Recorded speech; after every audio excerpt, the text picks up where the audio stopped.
welcome in everyone to Sports Sunday. I'm BJ Millican alongside Jen Chapman. Jen, a big week out in Hoover for SEC Media Days. That's right. We got a chance to talk to football players and coaches, which is always fun. Sports director Gary Harris caught up with Alabama center Ryan Kelly about the upcoming season.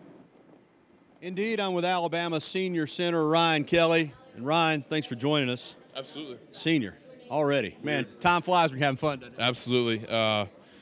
2011, I mean, that seems like it was forever ago, but at the same time, it flies by. So, just really trying to make the most out of this year and take it all in for one last time. You came in here as a freshman, and Alabama achieved its goal, which is to win the national championship. Then in 2012, 2013, you really get your hearts ripped out, in the Iron Bowl. Cost you a chance, and then last year in the national semifinal, You've won one, I know, but do you feel like you've got, as a senior particularly, you got unfinished business? Yeah, in 2011, I didn't play in that game, so at the same time I was a part of the team, I didn't feel like I necessarily earned the national championship ring. 2012, I played the last four plays of the national championship game, but still it's not there. And then I feel like the last two years that I've started, we haven't finished where we want to. So I take it personally, and really looking forward to changing that this year. Offensively, last year, Coach Saban pointed out in the media room, you set records, program records. But he said he thought something got lost, maybe in the terms of the physicality. In the past, Alabama lined up, pretty much said, this is what we're going to do. We know what we're going to do. You know what we're going to do. Do something about it. Yeah. You want to get back to that? Absolutely. I think Coach Saban and Coach Kiffin together, while we kind of got away from the run game last year, I think we were more passing. I think this year we're probably more of a balance. But at the same time, we can never let that happen again to where, we get away from who we are. We're Alabama. We became Alabama because of what we do. We ran the ball. Nobody can stop us. And that's the identity we're trying to get back, is that a team that, everybody fears and no one wants to play.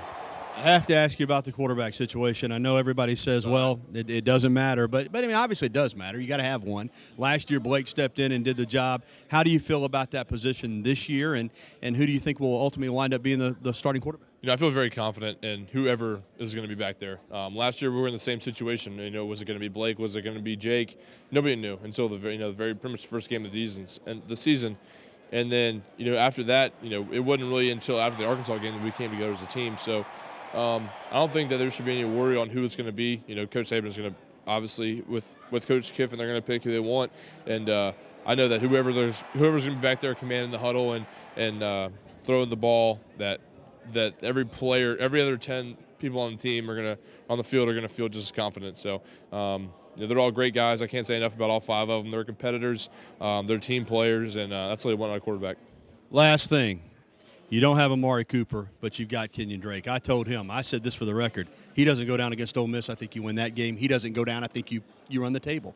What kind of difference maker can he be in Lane Kiffin's offense for you? I mean, he's huge. Talk about a dual threat guy who can just do a lot with his feet. And I don't know if you guys realize, but he's just bulked up a little bit, so he's a little bit heavier. And he's still running just as good. Talk about a guy who's just overcome adversity to the max, and you couldn't be more proud of a guy like that, especially a guy who's as much of a team player as he is. So I'm really happy for him, and I know we're going to be better off without him, or better off with him. Sorry.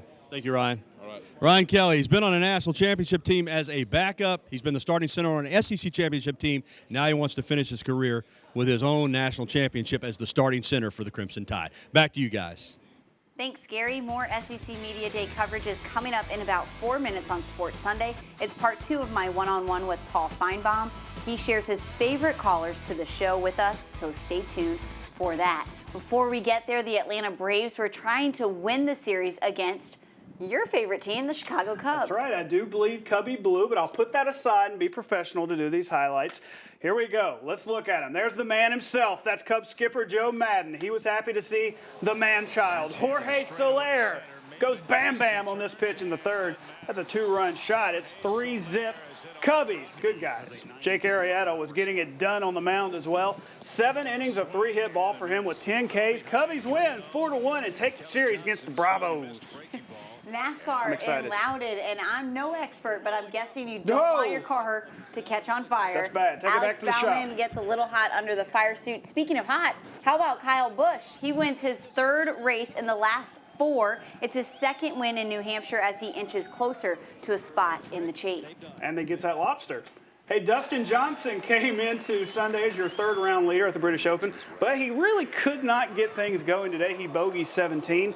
Johnson finished with a 75, 5 shots off the lead. But how about Jordan Spieth going for his third major in a row? He charged up the leaderboard today with a 66, 1 off the lead. But the story of the day belongs to UAB Blazers golfer and amateur Paul Dunn. He shoots a 66 to head into the Monday's final round, tied for the lead at 12 under. I'm trying not to get too far ahead of myself. You know, if there's a full round of golf tomorrow to play. We don't know what the weather will throw at us, and hopefully I can go out and just business as usual, play well. But we'll see. You know, I can't really control anything but picking my targets, committing to my swings. That's all I'm going to focus on. Now Dunn is trying to become the first amateur to win the Open since Bobby Jones way back in 1930. Jordan Spieth attempting, of course, to win golf's version of the Grand Slam by winning his third major of the year. Alabama golfer Robbie Shelton also doing some big things as an amateur. He finished third at the PGA Barbasol event over in Opelika.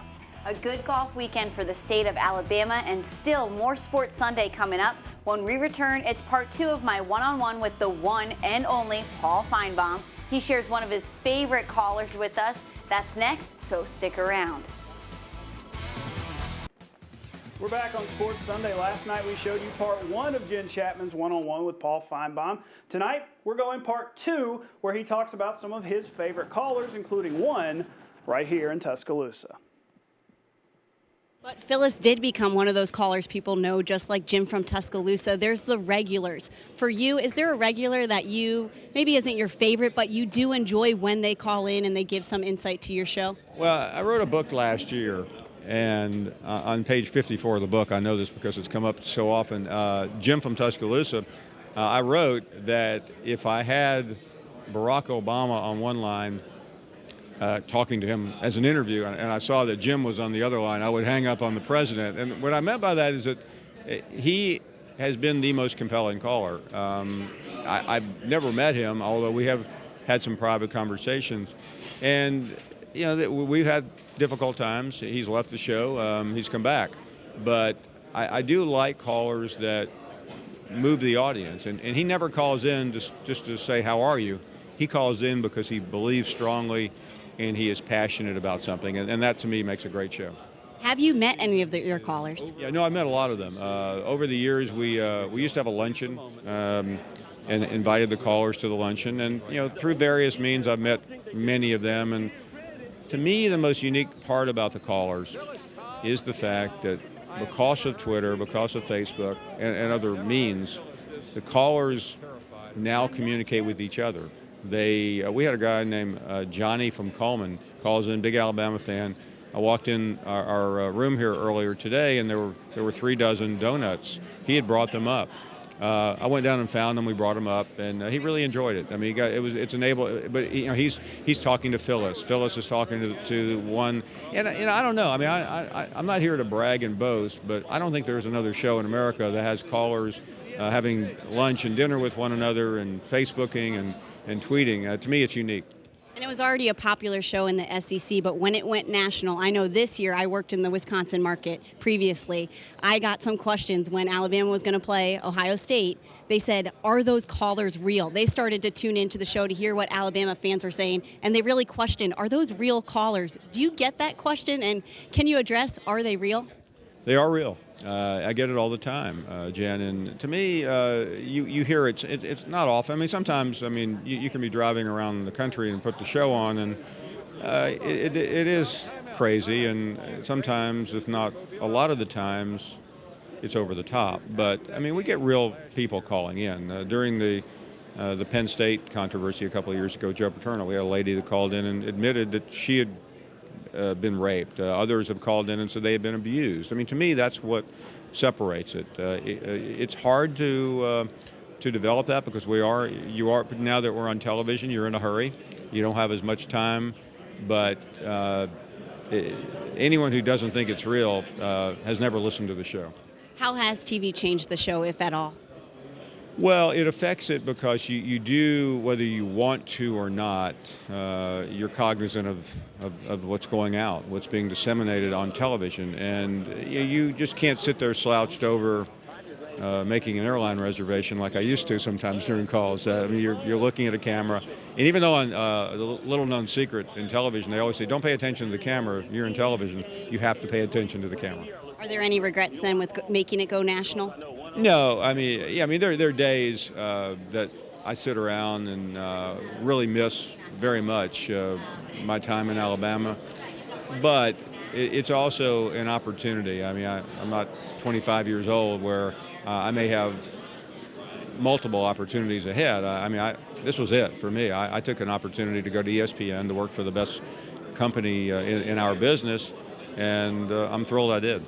And finally, since WVUA 23 is based in Tuscaloosa, what are your predictions for Alabama this season?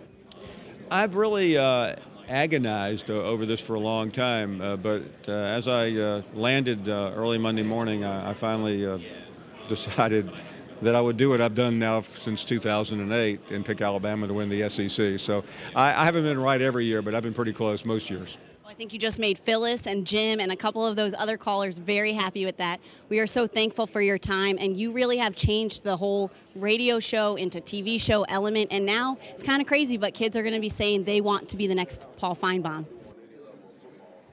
Great stuff there from Paul. What do you think about his prediction? Hey, you never know. You gotta, if you keep picking them, they gotta be right eventually, right?